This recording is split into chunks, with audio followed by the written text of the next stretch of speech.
Hello class, today I will teach you about the third process of the synthesis of carbon nanotubes, its properties and its potential uses.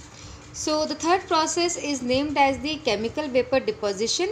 This chemical vapor deposition, as discussed earlier, I have informed you that it is a process in which there is a substrate on the heating box or heated chamber, and this substrate has got the reaction of the feeding gas feeded by the feeding lines. These gases are in the homogeneous form and the reaction with the substrate of these gases is in the heterogeneous form.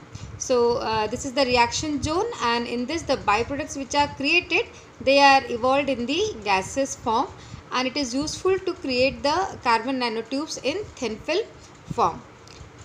The further CVD says that it has got the potential to produce the carbon nanotubes in mass form and also the defect free.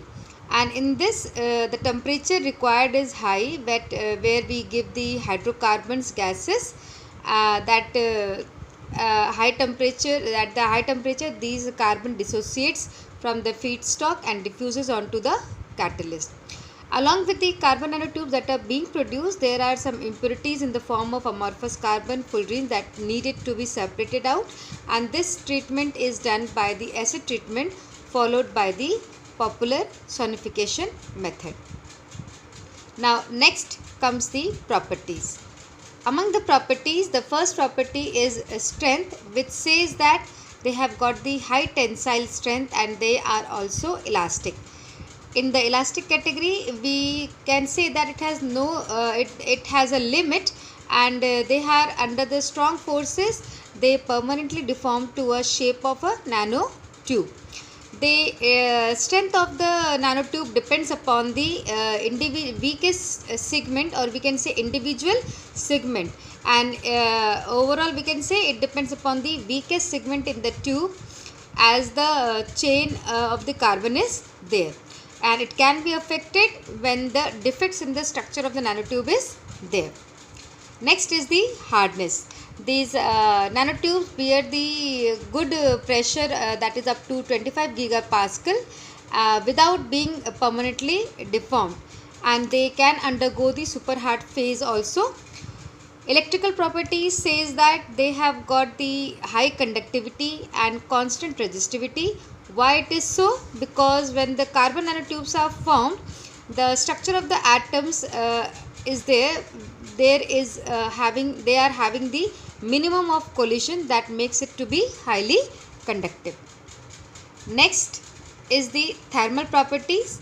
For the thermal properties, I can say that they are a very good thermal conductors, and they depend upon the temperature of the tubes and outside the environment.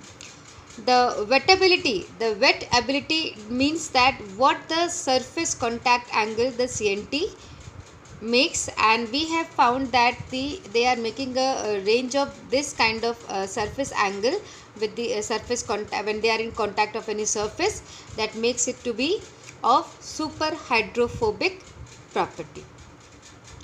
Next property says that the field emission, and in this, when a strong electric field is applied, the field emission is good in this carbon nanotubes.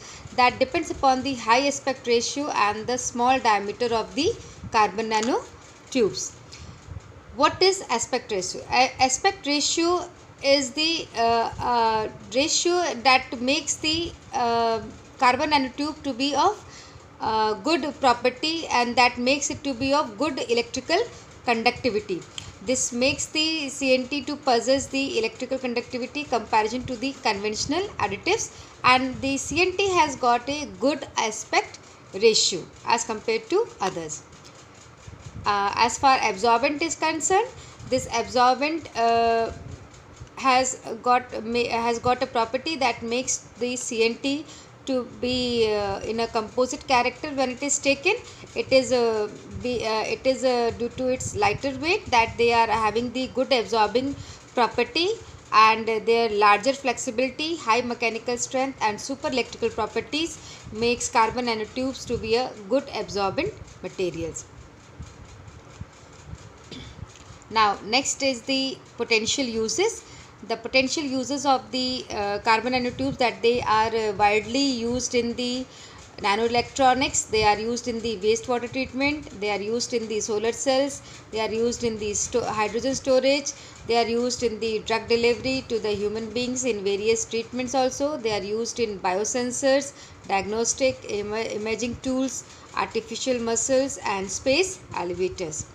Apart from this, I would like to say that you should also go through your particular topic note that I have been provided, and this is over from my side. Thank you.